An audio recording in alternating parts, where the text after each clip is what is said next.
కలిగించి అన్ని వర్గాల ప్రజల భవిష్యత్తుకి భరోసా కలిగించేందుకు తెలుగుదేశం పార్టీ జాతీయ అధ్యక్షులు గౌరవనీయులు శ్రీ నారా చంద్రబాబు నాయుడు గారు 5వ తారీఖు నుంచి 29వ తారీఖు వరకు 22 పార్లమెంటుల్లో పర్యటించి ప్రజలకి చైతన్యపరచాలని ఒక నిర్ణయం తెలుగుదేశం పార్టీ తీసుకుంది. ఆ కార్యక్రమం పేరే రా కదలిరా.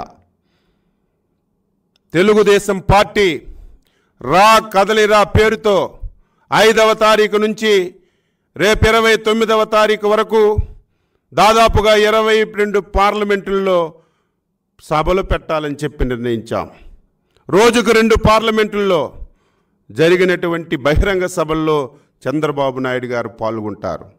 ఆ సభకి లక్షలాది మంది ప్రజలు వచ్చే విధంగా ఏర్పాట్లు చేసుకుంటున్నాం.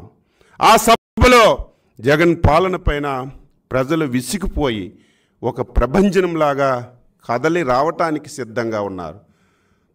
పోటీలుగా అడుగుతున్నారు, నా నియోజకవర్గంకి రండి, మా దగ్గర పెట్టండి, ఎన్ని లక్షల మంది కావాలంటే అంతమంది వస్తారని పోటీలుగా అడుగుతున్నా సమయం లేదు. కాబట్టి 29 పార్లమెంటుల్లో ఈ కార్యక్రమం నిర్వహించాలని చెప్పి పార్టీ నిర్ణయించింది. 1983లో విశ్వవిఖ్యాత నట సార్వభౌముడు స్వర్గీయ నందమూరి తారక రామారావు గారు తెలుగుదేశం పార్టీ స్థాపించినప్పుడే తెలుగుదేశం పార్టీ పిలుస్తుంది రా కదలిరా అనే ఒక పిలుపివ్వగానే తెలుగు జాతి మొత్తం ఏకతాటిపైకి వచ్చింది.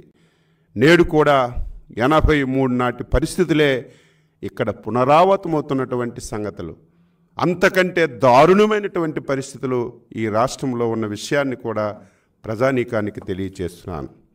లక్షలాదిగా తరలివచ్చే ప్రజలకు అవసరమైనటువంటి అన్ని ఏర్పాట్లు చేయడానికి పార్టీ నిర్ణయం తీసుకుందని ఈ సందర్భంగా తెలియజేస్తూ ఆంధ్రప్రదేశ్ పూర్వ వైభవాన్ని తీసుకురావడం ఒక్క తెలుగుదేశం పార్టీకే సాధ్యమవుతుందని ప్రతి ఒక్కరూ నమ్ముతున్నారు.